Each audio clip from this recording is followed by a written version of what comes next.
İlyas Gafarov bilan сөйләшәбез. İttifak Türkmen'in tüp solisti, tüp әйдәманы.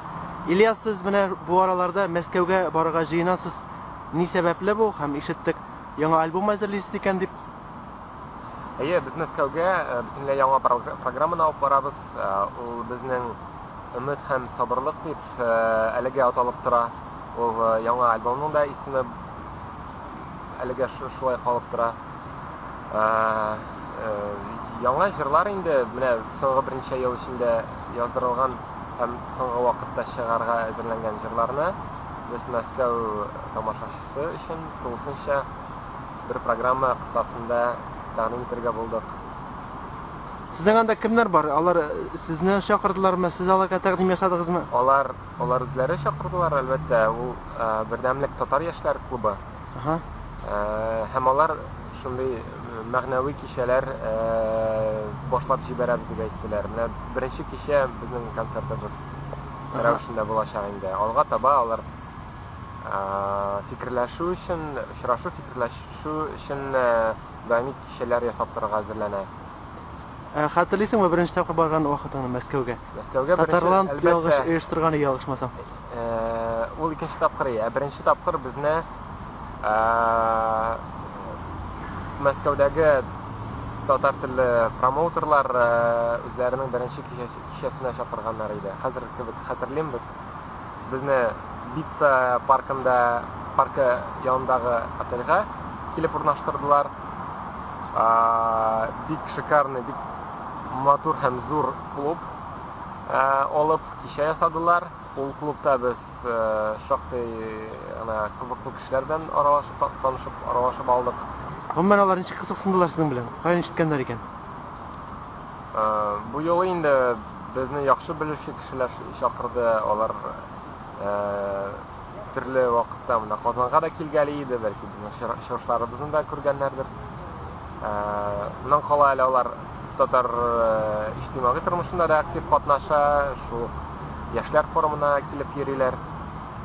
Шулай итеп, әкренләп безнең иҗат белән танышып киттеләр дә, һәм ул иҗат аларга күрәсең ошагандыр. Менә иҗат дидең, бүгенге сезнең иҗат нәрсә ул? Анда элеккеге кебек шундый каршы чыгу, сүгү, ничектер ризасызлык сүзләре бармы? Яңа альбомда төрле рухтагы җырлар җыелган. Кайберләре шул ризасызлык рухы белән сугарылган, кайберләре мәхәббәт турында, кайберләре кешенең ичке кичерешләре турында инде. Төп аермасы инде ул альбомда башкаручы буларак кунаклар юк, ләкин музыкантларны без бик күп төрле җирләрдән җыеп яздырдык. Музыкантларның берсе хәзер мәсәлән инде Киевка күчеп китте, үзенең ансамбле белән чыгыш ясый.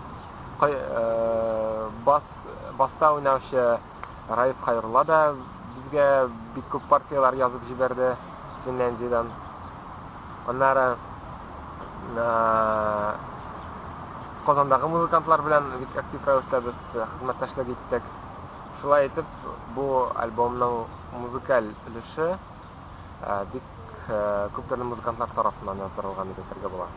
Һәм әлбәттә иске татар җырларыннан сэмплларны да онытмадык. Алар безнең альбомда шактый кулланылган. Ләкин бу юлы инде без иске татар җырлары белән җырларны туплаган пластинкаларны кисеп, инде турыдан-туры пластинкадан аларны кисеп кулландык. Ул җырларны кайчан кеше тыңлый алачак? Тыңлаучыларыгыз, тамашачылар? Менә без хәзер безнең яңа студиябызда, Ями Music студиясында ул альбомны килибез, миксинг ясыйбыз. Бүтән җырларның җитешмәгән урынына китерәбез, хәленә җиткерәбез. Һәм төгәл датасын әйтергә әле куркам, чөнки соңгы вакытта эшләр гел өстәлә тора.